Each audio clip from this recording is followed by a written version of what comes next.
তাহলে ওই কথাই রইল, সুনীল ছেত্রী ছাড়া ভারতীয় ফুটবল এগোতে জানে না এবং আরও একবার সুনীল ছেত্রীর ওপরেই ভারতীয় ফুটবলকে ভরসা করতে হবে এবং এই আশা নিয়ে বসে থাকতে হবে যে Sunil Chhetri will lead us to the Asian cup. Honestly speaking, আমি জানি না যে আমার রিয়াকশনটা এই মুহূর্তে কি, আমি খুশি না আমি দুঃখিত, আমার পক্ষে বলাটা খুবই কঠিন। কারণ অনেস্টলি স্পিকিং, যদি আমরা শুধু ফ্যাক্টসের ওপরে ভাবি তাহলে সেক্ষেত্রে সুনীল ছেত্রীর ভারতীয় ফুটবলে ফেরাটা খুবই এক্সপেক্টেড ছিল, বিকজ এই মুহূর্তে 40-41 বছর বয়সেও Sunil Chhetri is out scoring every Indian player.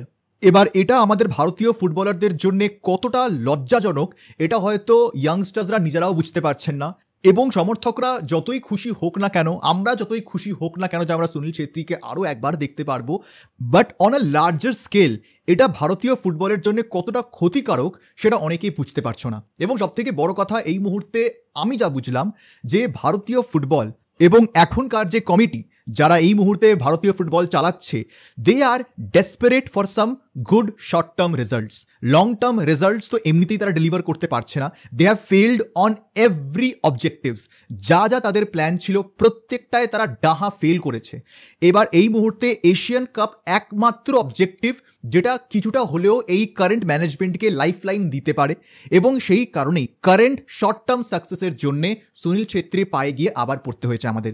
এছাড়া কিন্তু আমি আর কোনো এক্সপ্লেনেশন দেখছি না, বিকজ যেই মানুষটা ফুটবলকে বিদায় জানিয়ে দিয়েছিল, ন্যাশনাল দলকে বিদায় জানিয়ে দিয়েছিল, ভাবো কতটা করুণ অবস্থা আমাদের যে আইএসএল এ সেই প্লেয়ারটিকে কেউ এখনো বিট করতে পারছে না।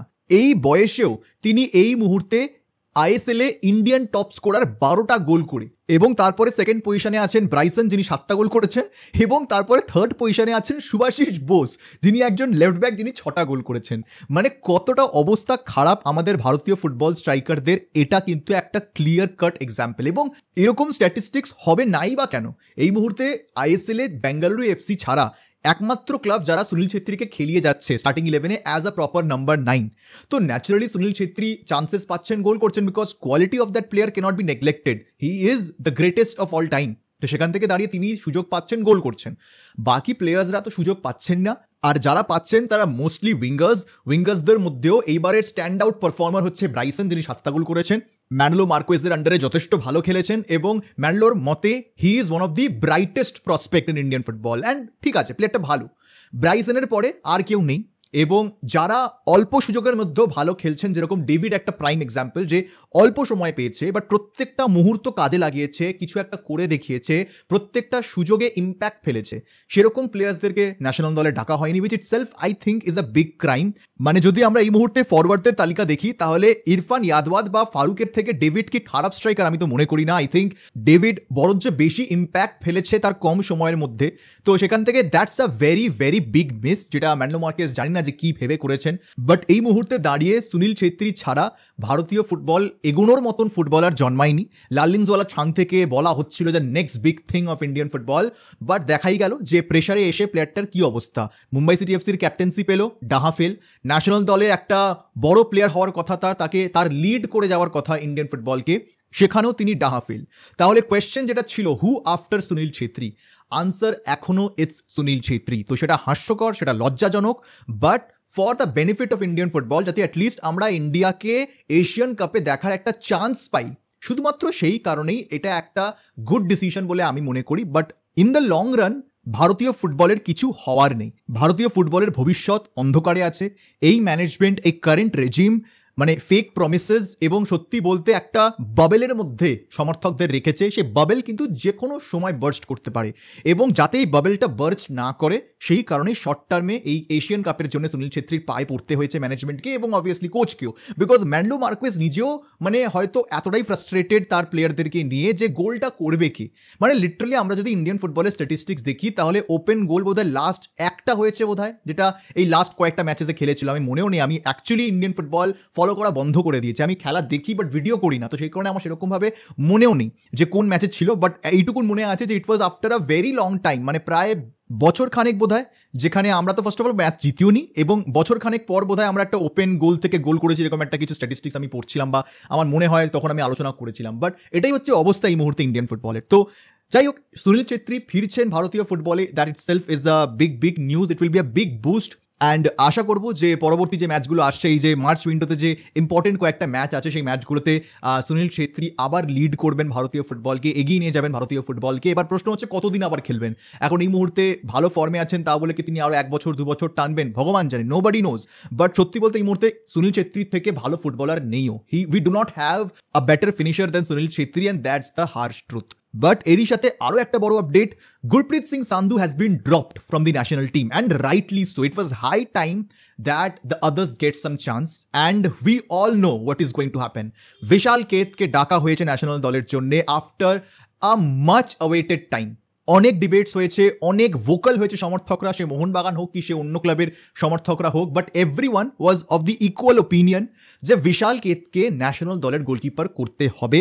অ্যান্ড আই থিঙ্ক, আমি জানি না যেটা ম্যানলো মার্কোয়েজ এটা পিয়ার প্রেশারে এসে করেছেন নাকি অ্যাকচুয়ালি তিনি মনে করছেন বিশালকে ডিজার্ভ করছে বলে তাকে ডাকা হয়েছে বা তাকে খেলানো হচ্ছে। বাট সে যাই হয়ে থাকুক না কেন, it's so good to see Vishal Kaith in the national team, and I think he is going to be the number 1 at least in the friendly. এবং তারপর তো এশিয়ান কাপের ম্যাচ আছে, কোয়ালিফায়ার্স, তো সেখানেও আমার মনে হয় যে বিশাল কেতই থাকবেন ন্যাশনাল দলের গোলকিপার, আর রাইটফুলি সো। মানে ও প্রত্যেকটা অপরচুনিটি ডিজার্ভ করে। এবং আমি আগেও বলেছি যে ইউনিকর্নের সুপ্রিয়া একটা খুব ভালো কথা বলেছিল যে এই মুহূর্তে বিশাল কেত তার প্রাইমে আছেন, তো বিশাল কেতের কিছু যায় আসে না, ও মোহনবাগানের জন্য নিজে সেরাটা দিয়ে যাচ্ছে, ট্রফি জিতে যাচ্ছে, তো তার ব্যক্তিগত কিন্তু কোনো ক্ষতি নেই ইন্ডিয়ান টিমে চান্স না পাওয়ার জন্য। তবে এটা ভারতীয় ফুটবলের ক্ষতি যে তারা বিশাল কেতকে তার নিজের প্রাইমে পাচ্ছেই না, তাই খেলাতেই পারছে না। এবং গুরপ্রীত সিং সান্ধুকে খেলাতে হচ্ছে, যিনি দিনের পর দিন মিস্টেক্স করছেন, সে ন্যাশনাল টিমের জার্সিতে হোক কি সে আইএসএলে হোক। But finally I think now Vishal Kaith has got his true chance, and আশা করবো যে তিনি যেরকমভাবে মোহনবাগানকে, মানে যেখানে বাজ পাখি হয়ে উঠেছেন মোহনবাগানের, সেরকমভাবেই 3 কাঠির নিচে ভারতীয় ফুটবলের জার্সি পরেও বিশাল কেত একই রকমের পারফরমেন্স দিয়ে যাবেন। বাট আবারও বলছি, একটা গোলকিপার ততটাই ভালো যতটা ভালো তার ডিফেন্স লাইন। বিশাল কেত মোহনবাগানে খুবই স্ট্রং ডিফেন্স লাইন পেয়েছে। লাস্ট 3 বছর ধরে মোহনবাগান ডিফেন্স, সে প্লেয়ার্স চেঞ্জ হয়েছে, বাট মোহনবাগানের যে 4 জনের ডিফেন্স ইউনিট বা 3 জনের ডিফেন্স ইউনিট যখনই যেরকম খেলেছে তারা, it is one of the best in the country. তো সেখান থেকে দাঁড়িয়ে ইন্ডিয়ান টিমেরও যে ডিফেন্স লাইন হবে তাদেরকেও কিন্তু সেই ইকুয়াল এফোর্ট দিয়ে খেলতে হবে টু গেট দ্যাট সাপোর্ট। মানে বিশাল কেতকেও কিন্তু সেই সাপোর্টটা পেতে হবে তার ন্যাশনাল ডিফেন্স লাইন থেকে, না হলে কিন্তু বিশাল কেতের ওপর একা যদি চাপের পর চাপ আসতে থাকে এবং তারপর তিনি যদি গোল খেতে থাকেন, তাহলে সেই একা দোষ কিন্তু বিশাল কেতের নয়। ইন্ডিভিজুয়াল মিস্টেক্স আলাদা ব্যাপার, but defensive line has to be very very strong for the Indian national team, এবং সেখানে আনওয়ার আলী মনে হয় খেলছেন না। But the good news is যে আমাদের কাছে সন্দেশ ঝিঙ্গান এই মুহূর্তে অ্যাভেলেবেল আছে। তো সন্দেশ ঝিঙ্গান হোক, মেহতাব সিং হোক, বা সন্দেশ ঝিঙ্গান রাহুল বেকে হোক, বা সন্দেশ ঝিঙ্গান চিংলেসানা সিং হোক, ডিফেন্স কিন্তু স্ট্রং হওয়ার একটা চান্স থাকছে। সো সেটা কিন্তু বিশাল কেতকেই অনেক সাপোর্ট দেবে। এবং মোহনবাগান থেকে তো লিটারালি 7টা মনে হয় প্লেয়ার ন্যাশনাল দলে চান্স পেয়েছে। আই থিঙ্ক আশিস রায় পেয়েছে, শুভাশিস বোস পেয়েছেন, বিশাল কেত পেয়েছেন, তারপরে মনবীর সিং আছেন, লিস্টন কুলাসো আছেন, তারপরে আশিক কুরনিয়ান আছেন, তো অনেক, মানে আপুইয়া আছেন, তো অনেক প্লেয়ার্সরাই, মানে লিটারালি স্টার্টিং 11-এর তো 7 জন প্লেয়ার মোহনবাগানেরই। তো এবং এটা অনেক দিন ধরেই মানে হয়ে আসছে, লাস্ট 1-2 বছরে মোহনবাগানের থেকে আমরা সব থেকে বেশি রিপ্রেজেন্টেটিভসও দেখছি। তো যাই হোক, দেখা যাক যে এই নতুন ভারতীয় দল কীরকম খেলে এই মার্চ উইন্ডোতে। দেখি, ডিপেন্ড করছে কীরকম কী খেলা হচ্ছে, সেই বুঝে আমি ভিডিও আনবো কি আনবো না ডিপেন্ড করছে। Because honestly speaking Indian football দেখছি, আমি নিজে দেখি, ফলো করি, বাট ভিডিও করে না আমি নিজের ফ্রাস্ট্রেশন বার করতে চাই, না আমি তোমাদেরও ফ্রাস্ট্রেটেড করতে চাই। বিকজ আমিও জানি যে তোমরাও টিভির ওই পারে দেখে তোমরাও ততটাই ফ্রাস্ট্রেটেড খেলা দেখে যতটা আমি ফ্রাস্ট্রেটেড। তো সেই কারণে যাই হোক, এটা হচ্ছে মোটামুটি ন্যাশনাল দল নিয়ে আপডেট। আর আরেকটা ছোট্ট আপডেট আছে, অনেকেই তোমরা এখন অবধি জেনেই গেছো যে সুপার কাপ তো অবভিয়াসলি হওয়ার কথা, এবং আগামী মাসে এপ্রিলের 21 তারিখ থেকে সুপার কাপ হচ্ছে। এবং এইবারেও সুপার কাপের যারা চ্যাম্পিয়ন্স তারা ACL 2 প্লে অফস খেলবে, যেটা গতবার ইস্টবেঙ্গল জিতে খেলেছিল। আর যদি দেখা যায় যে মোহনবাগান সুপার কাপ জিতে গেল, তাহলে সেক্ষেত্রে কিন্তু FC Goa they will finish second in the ISL normal league. তো FC গোয়া তখন রিপ্রেজেন্ট করবে ACL 2 প্লে অফসে। মোস্টলি প্রত্যেকটা দলই মনে হয় তাদের মেন একাদশী নামাবে, মেন টিমই নামাবে। হয়তো এদিক ওদিক কয়েকটা ক্লাবস থাকবে যারা হয়তো মেইন টিম নাও পাঠাতে পারে, বিকজ অনেস্টলি এপ্রিল মাস উইল বি টু লেট, এবং তখন সেই কারণে অনেক প্লেয়ার্সরাই কিন্তু চলে যান, তারা খেলেন না, বা ক্লাব থেকেও কিন্তু সেরকম ইম্পর্টেন্স দেওয়া হয় না সুপার কাপকে। তো দেখা যাক যে আলটিমেটলি কটা টিম তাদের মেইন টিম পাঠায়। উড়িষ্যায় হচ্ছে এবারের সুপার কাপ, আরও একবার অনেক দোনামোনা চলছিল যে আদৌ সুপার কাপ হবে কিনা কলিঙ্গাতে, বাট ফাইনালি কলিঙ্গাতেই হচ্ছে। West Bengal was an option, but ultimately they settle with Kalinga, because government থেকেও AIFF সাপোর্ট পায় সুপার কাপ হোস্ট করার জন্য। কিছু করার নেই, এই মুহূর্তে সাথে এআইএফএফ তো নিজে কিছু হোস্ট করার মতন ক্ষমতাই নেই, সব কিছুই তারা দান করে দিয়েছে।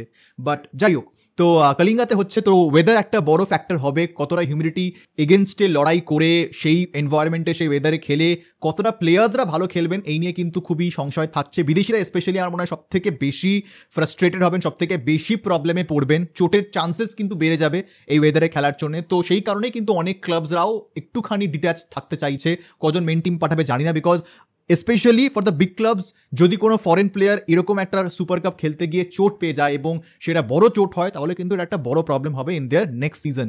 তো সেই কারণে খুব ইন্টারেস্টিং হবে দেখার জন্য। বাট আমি যত শুনেছি বড় ক্লাবসরা মানে specially Mohun Bagan, they will still field their main team, but একটা রিস্ক তো থাকছে ফরেনার্সদেরকে নিয়ে, যে কতটা তারা ইঞ্জুরি ফ্রি হয়ে খেলতে পারবে এই টুর্নামেন্টটা, সেই দিকে কিন্তু সকলের নজর আছে। But mostly this is today's news. আশা করবো তোমাদের ভিডিও ভালো লেগেছে।